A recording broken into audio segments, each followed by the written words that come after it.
Синдром мачо или укрепление власти. Я вам расскажу о 5 причинах вторжения Рахмона в Кыргызстан. Меня зовут Али Токтакунов, я журналист-расследователь из Кыргызстана.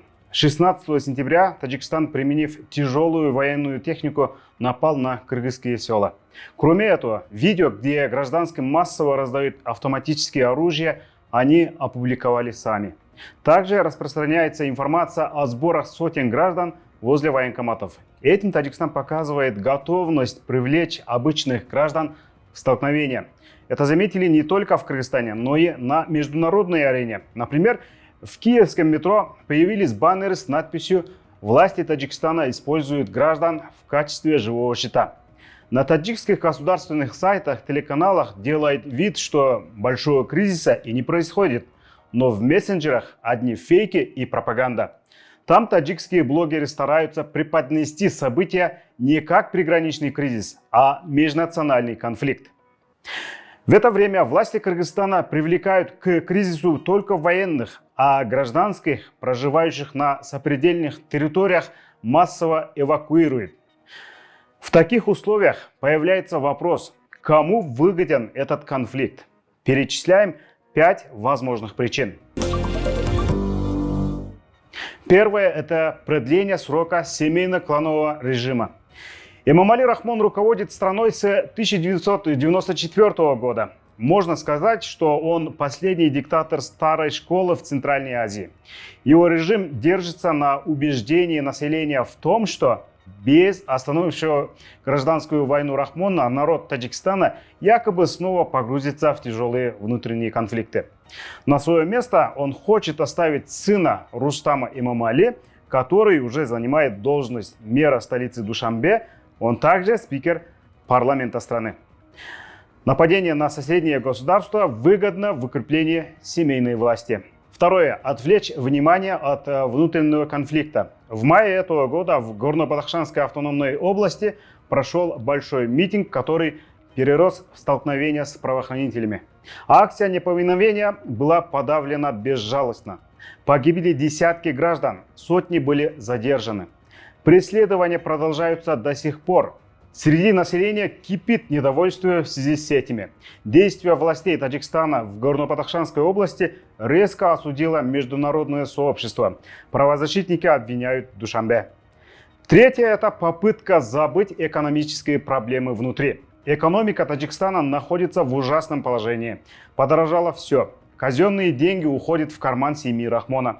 В этих условиях основной заботой обычных таджикистанцев остаются вопросы хозяйственного характера. А власти отвлекают население, искусственно создавая внешнего врага, попутно играя на патриотических чувствах. Четвертое – это безнаказанность. В Таджикистане как таковой оппозиции не существует. Политиков преследуют, сажают в тюрьмы или убивают. Гражданское общество слабое, независимых журналистов практически нет. Поэтому власти Таджикистана могут легко прикрыть свои грязные делишки. Таджикские власти не сталкиваются с серьезным сопротивлением. Из-за этого поток насилия выливается не только на соседей, но и на сам таджикский народ. К примеру, самое абсурдное. Мужчин-мусульман насильно заставляют сбривать бороды. Несогласных сажают. Пятая причина – это комплекс неполноценности, или можно назвать синдром мачо. Отношения Талибана и режима Рахмона не самые лучшие. Еще в августе Талибан предупредил, что сможет захватить Таджикистан за 1 неделю. Рахмон не в силе адекватно ответить им. Для незаменимого лидера, считающего себя мачо, это слишком сильный удар по имиджу. Поэтому, чтобы сохранить свое лицо, он нападает с тяжелым оружием на простых соседей. Натравливает своих граждан на кыргызов. В то же время конфликты на границе совершенно невыгодны Кыргызстану или кыргызским властям. Первое – это сразу же население начнет требовать быстрого решения приграничных вопросов. А это зависит не только от одной стороны.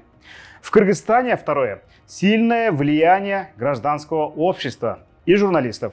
Утаить что-то невозможно. Третье – оппозиция есть и в парламенте, и на улице. Четвертое – на спорных территориях населения Кыргызстана сравнительно меньше, и надо будет очень тонко работать. И пятое, в Кыргызстане тоже не все хорошо с экономикой, все дорожает, однако в обществе всегда ведутся открытые дискуссии, выявляются причины. Нет проблем, которые варятся внутри в собственном соку и ожидающих большого взрыва. И последнее. Таджикистан напал во время проведения саммита Шанхайской организации сотрудничества в Самарканде. В эти дни был подписан договор о строительстве железной дороги Китай-Кыргызстан-Узбекистан. Эта дорога выведет нашу страну из торгового тупика, откроет путь к мировым рынкам, усилит страну в плане геополитики и геоэкономики. В таких условиях власти Таджикистана более не видят других путей помешать развитию соседнего государства и, не имея другого выхода, просто осуществляет вооруженное нападение.